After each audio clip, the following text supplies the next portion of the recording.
Assalamualaikum warahmatullahi wabarakatuh. Perkenalkan, saya Glenn Andrenosa, SEMSI, merupakan dosen tetap di jurusan Akuntansi Fakultas Ekonomi dan Bisnis Universitas Palangkaraya. Pada kesempatan kali ini, saya ingin menyampaikan terkait mata kuliah yang saya ampu sesuai dengan bidang keahlian saya, yaitu akuntansi manajemen. Mata kuliah ini ditujukan kepada mahasiswa akuntansi semester 4 dengan kode mata kuliah 1 BCP 134030 yang berbobot 3 SKS. Diselenggarakan dalam 16 kali pertemuan tatap muka dengan rincian 14 kali pertemuan materi dan 2 kali pertemuan masing-masing untuk ujian tengah semester dan ujian akhir semester. Mata kuliah ini membahas terkait prinsip-prinsip, konsep, metode, dan teknik analisis suatu alternatif keputusan ketika seorang manajer dihadapkan pada suatu permasalahan maupun pilihan keputusan. Beberapa alternatif keputusan akan dianalisis dampaknya terhadap perusahaan, baik secara operasional maupun secara keuangan perusahaan. Adapun capaian pembelajaran lulusan atau CPL Prodi pada mata kuliah ini meliputi CPL 1, yaitu menunjukkan sikap bertanggung jawab atas pekerjaan di bidang keahliannya secara mandiri. Kemudian CPL 2 menguasai konsep teoritis secara mendalam tentang perencanaan dan penganggaran.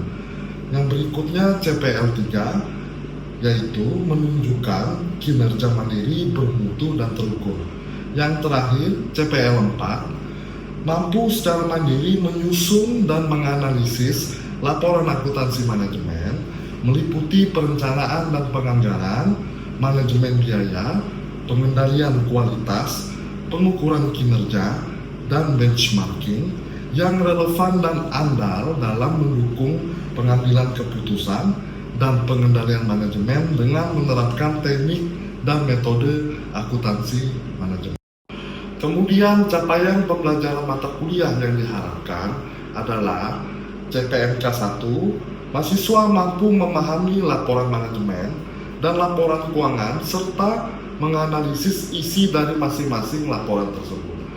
Yang kedua, CPMK 2, mahasiswa mampu mengaplikasikan perhitungan biaya-biaya produksi mulai dari raw material hingga barang siap jual serta termasuk perencanaan penjualannya.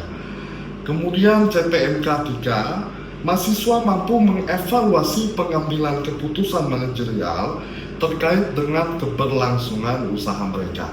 Yang terakhir, CPMK 4, mahasiswa mampu menganalisis permasalahan yang memungkinkan dapat terjadi dalam proses berjalannya suatu lini usaha. 3 komponen utama dalam proses pembelajaran mata kuliah ini adalah delivery, interaction, and assessment atau disingkat dengan DIA. Untuk delivery, saya memberikan presentasi interaktif yang langsung dilakukan secara tatap muka.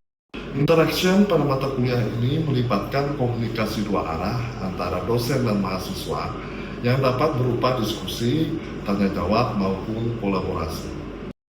Assessment maupun sistem penilaian yang saya lakukan dalam mata kuliah ini mencakup assessment positif untuk penilaian proses yang dilakukan melalui kuis, tugas individu maupun kelompok, serta penilaian sikap dan keterampilan sesuai dengan RPS. Selanjutnya, asesmen sumatif yang mencakup penilaian akhir berupa ujian tengah semester dan ujian akhir semester. Model pembelajaran yang digunakan dalam mata kuliah ini adalah experimental learning melalui ceramah serta case-based method melalui penyelesaian studi kasus.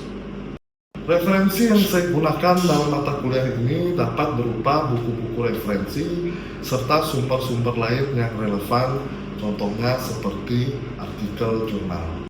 Baik, berikut adalah video proses pembelajaran pada mata kuliah ini dengan materi pada pertemuan 10, yaitu standar costing dan pengukuran kinerja manajemen.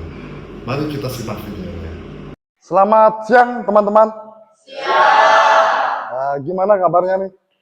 Baik. Oke, bagus. Uh, Kembali lagi kita bertemu pada siang hari ini dalam mata kuliah akuntansi manajemen. Ini pertemuan ke-10. Materi yang akan kita bahas pada pertemuan kali ini adalah standar costing dan pengukuran kinerja manajemen. Mungkin siapa yang ingat pertemuan ke-9 kemarin kita bahas apa? Siapa? Ya. Materi yang kita bahas minggu lalu yaitu adalah mengenai sistem manajemen biaya. Ya, betul ya. Minggu lalu kita belajar mengenai sistem manajemen biaya. Kenapa saya tanyakan materi kita mengenai pertemuan minggu lalu? Karena materi hari ini ada kaitannya dengan pertemuan minggu lalu.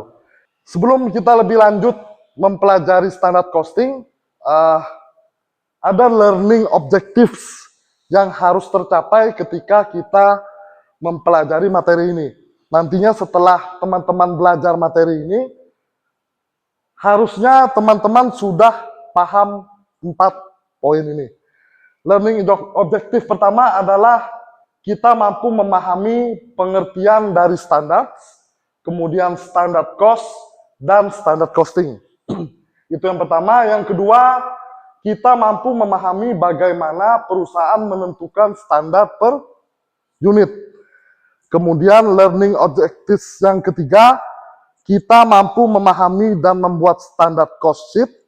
Dan yang terakhir, kita mampu menganalisis varian atau selisih serta dampaknya terhadap pengukuran kinerja. Kita langsung masuk pada learning objectives pertama atau tujuan pembelajaran pertama, yaitu pengertian standar cost dan standar costing. Nah, ini coba saya tanya dulu. Kita pilah ya, sebelum kita bahas standar costing, kita harus tahu dulu definisi dari standar itu apa sih? Coba, siapa yang punya pendapat secara sederhana aja? Ya, silakan. Menurut saya Pak, standar itu merupakan ukuran atau kriteria yang ditetapkan untuk menilai atau mengukur sesuatu. Terima kasih Randi. Menurut Randi, standar adalah patokan ya. Patokan. Secara sederhananya, standar bisa kita anggap sebagai patokan ya. Contohnya apa nih standar masing-masing setiap orang? Standar gaji contohnya. Misalkan nanti kalian setelah lulus kuliah mau cari kerja, terus kalian menetapkan standar gaji. Nanti kalau aku sudah kerja, aku mau gajinya yang sekian. Ya. Nah, itulah standar atau patokan, yang artinya itu batas minimum yang kalian kehendaki, gaji yang kalian kehendaki. Nah, untuk hal yang positif atau hal yang enak-enak ya, standar berarti patokan minimal. Misal, standar gaji tadi, saya bilang, standar gaji minimal, atau standar pasangan yang maunya Randi tadi, yang cantik atau ganteng. Siapa tahu standar Randi juga minimalnya ganteng seperti si A contohnya. Ya. Kemudian berbanding terbalik untuk hal yang negatif atau hal yang nggak enak menurut kita. Standar berarti patokannya adalah maksimal. Misal standar jajan maksimal atau standar biaya maksimal dalam 1 hari yang harus kalian keluarkan. Nah ini jadi ada, kalau kita bicara standar atau patokan, ada 2 kondisi ya. Ketika kita bicara hal yang positif atau yang enak-enak, artinya patokan kita itu adalah minimal. Contohnya kayak gaji tadi. Saya mau gaji, setelah saya lulus, gaji saya 3 juta. Artinya, kalau ditawarin gaji 2 juta, itu nggak enak bagi saya. Ya. Di sisi lain, yang negatif, contohnya tadi, patokan itu adalah menjadi sifatnya maksimal. Batas paling atasnya. Contoh tadi uang jajan dalam sehari nggak boleh lebih dari 50.000 contohnya.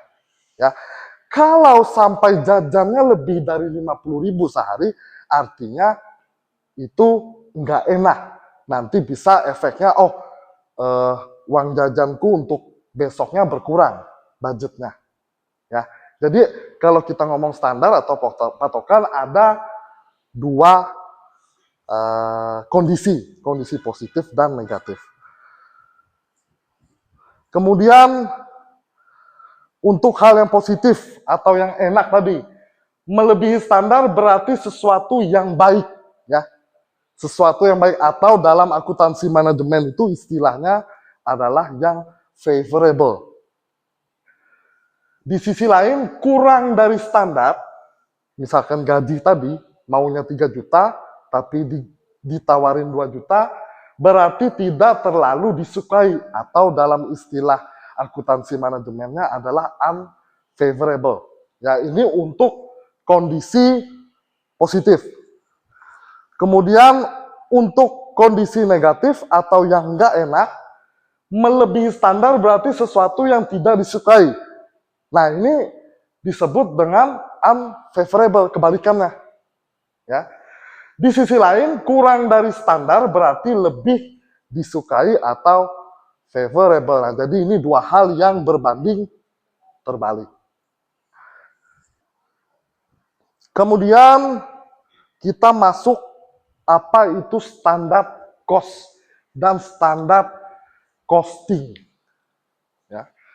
Kira-kira menurut kalian kalau kita ngomong standar costing atau bahasa Indonesianya standar biaya ya.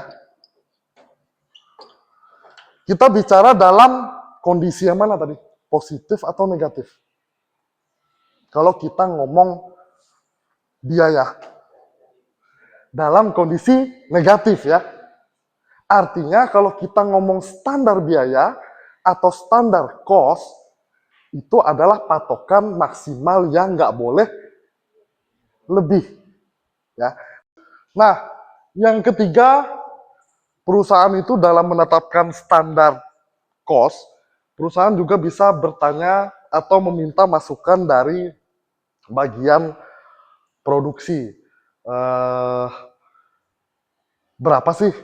Misalnya kalian sebagai manajer keuangan dalam suatu perusahaan, kalian ingin menghitung berapa standar cost produksi produk A. Contohnya, kalian bisa datang nih ke yang buatnya. Untuk memproduksi nasi goreng ini dia butuh bahan apa aja sih?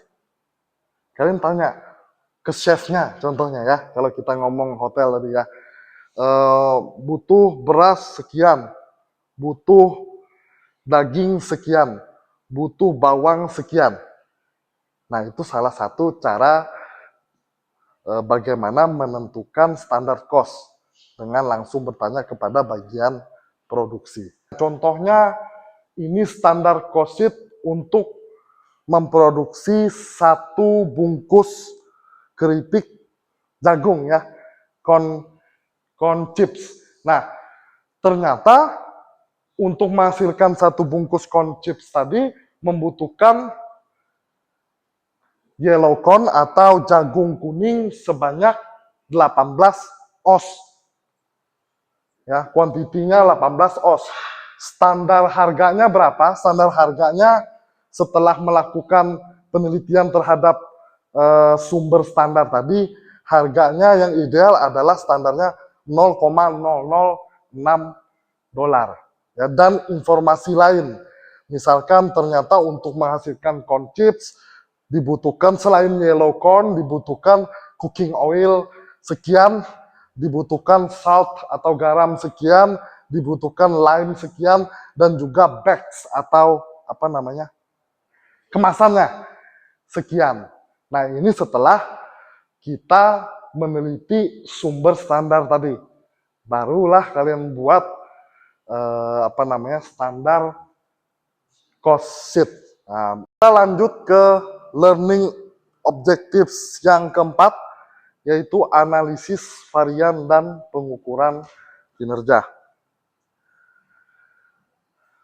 Varian atau selisih adalah perbedaan antara suatu rencana atau target dengan suatu hasil, atau perbedaan antara yang namanya standar dan juga aktualnya. Standarnya tadi kan sudah ada ya, untuk buat satu kemasan keripik jagung. Kita masuk ke contoh soal. Kita pakai studi kasus yang keripik jagung tadi ya. Ini tadi perusahaan sudah membuat standar cost sheet-nya. Setelah diteliti, ternyata menggunakan bahan ini dengan harga sekian dan kuantiti yang digunakan untuk menghasilkan satu bungkus tadi sekian. Nah, kemudian ada informasi baru. Ini kan standarnya ya. Sorry. Yang ini tadi standarnya yang sudah ditetapkan sama perusahaan. Artinya total direct materials-nya adalah berapa di situ? $0,223 untuk menghasilkan satu bungkus keripik tadi. Nah, aktualnya kita ada dapat informasi nih. Ternyata dalam satu periode actual production-nya adalah 48.500 bungkus. Kemudian actual cost-nya adalah 780.000. Kita kasih simbol aja actual cost, bisa dengan istilah AC ya. 780.000. Dengan biayanya adalah per unitnya $0,0069.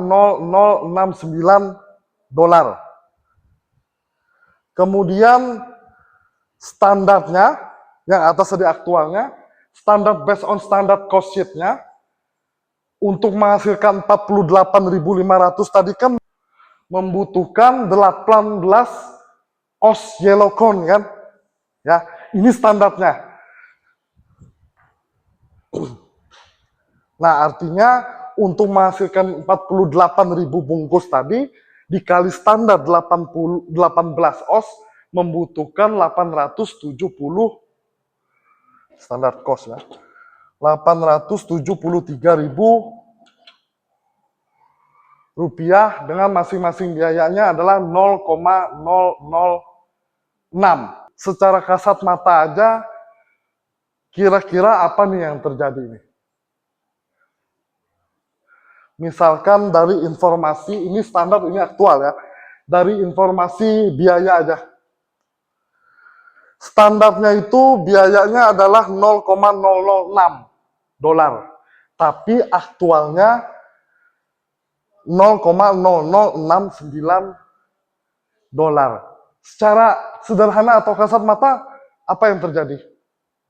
Kira-kira favorable apa unfavorable? Unfavorable. Karena apa? Karena biayanya ternyata aktualnya per unit lebih dari standar. Lebihnya berapa itu? 0,0009 ya.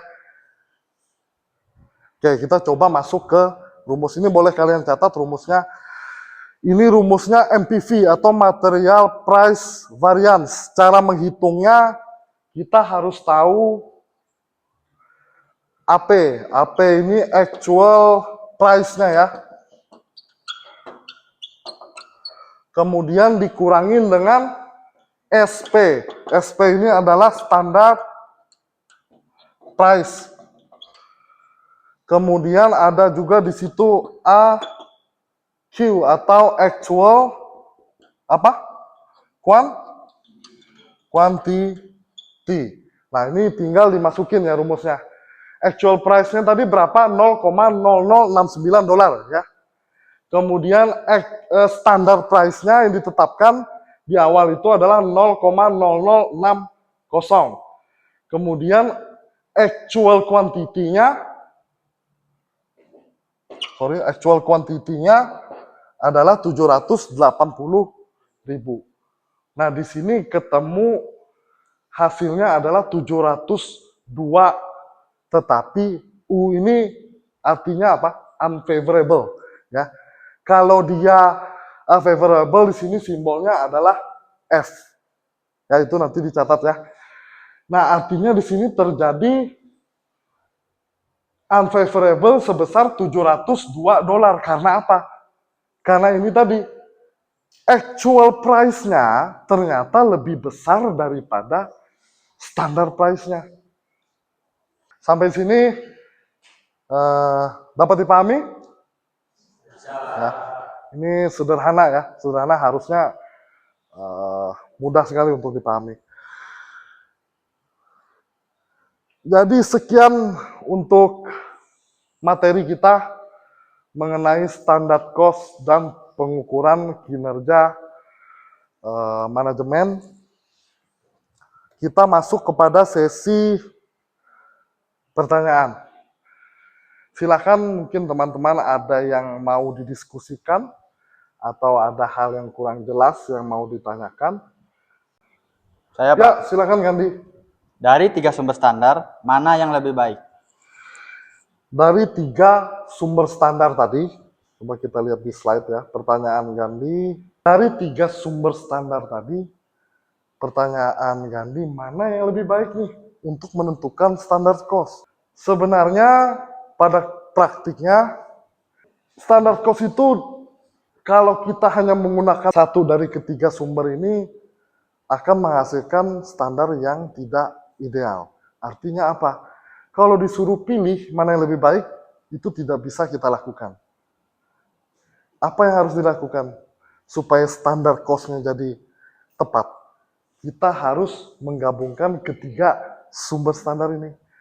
Kita melakukan penelitian terhadap data historis, kita juga harus melakukan penelitian internal, dan kita juga harus minta saran ke bagian produksi. Begitu kan, Di? Bisa dipahami?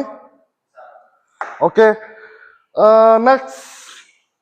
Untuk pertanyaan kedua ya, silakan ya, Kak.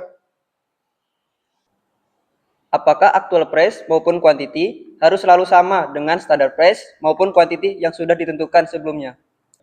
Oke, Ega, terima kasih pertanyaannya. Antara actual dengan standar itu pasti nggak bisa sama. Karena apa? Banyak variabel atau faktor-faktor yang mempengaruhinya. Tadi sudah saya jelaskan, pertama apa yang paling gampang aja adalah naik turunnya harga bahan baku. Mempengaruhi terhadap standar cost-nya maupun actual cost-nya. Kemudian bisa juga dipengaruhi oleh faktor kapasitas mesin produksinya ternyata sudah menurun. Yang sebelumnya kapasitas mesinnya bisa menghasilkan 1000 produk dalam 1 bulan, ternyata hanya bisa menghasilkan 800 produk dalam 1 bulan. Mungkin karena terjadi keausan atau tidak adanya maintenance dan lain-lain. Nah, jadi pada intinya antara actual dan standar itu pasti tidak akan sama karena banyak faktor yang mempengaruhi. Begitu ya, Kak? Oke, mungkin satu pertanyaan lagi. Siapa? Ya, silakan, Margaret. Apa yang harus dilakukan oleh manajemen apabila terdapat aktual cost-nya ini melebihi dari standar cost? Baik, pertanyaan Margaret tadi, apa yang harus dilakukan manajemen bila ternyata actual cost-nya melebihi standar cost atau bisa artinya terjadi ketidakefisienan ya, karena actual cost-nya lebih tinggi daripada standar cost-nya. Yang harus dilakukan manajemen dan yang juga menjadi tugas dari manajemen adalah apa?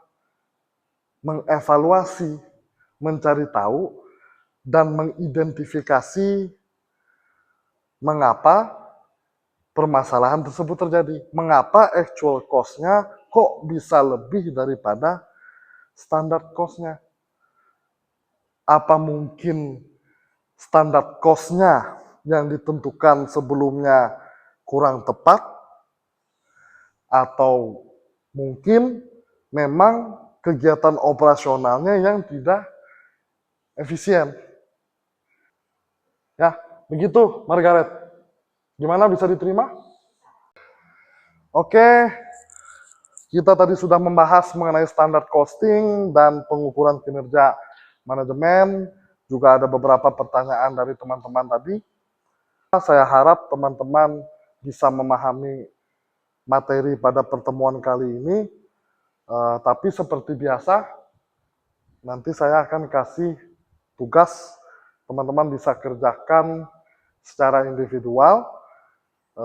Seperti biasa, nanti pengerjaannya di lembar jawaban, tulis tangan, dan jawaban tersebut harus disubmit melalui Google Classroom.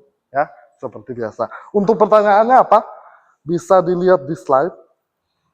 Ya, ini boleh dicatat, teman-teman.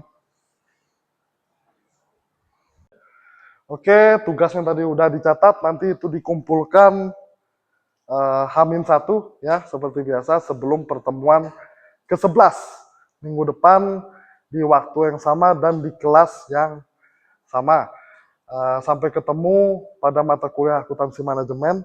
Selanjutnya kita sisa beberapa pertemuan lagi sebelum kita menjalankan ujian akhir semester. Selamat siang, terima kasih atas perhatiannya.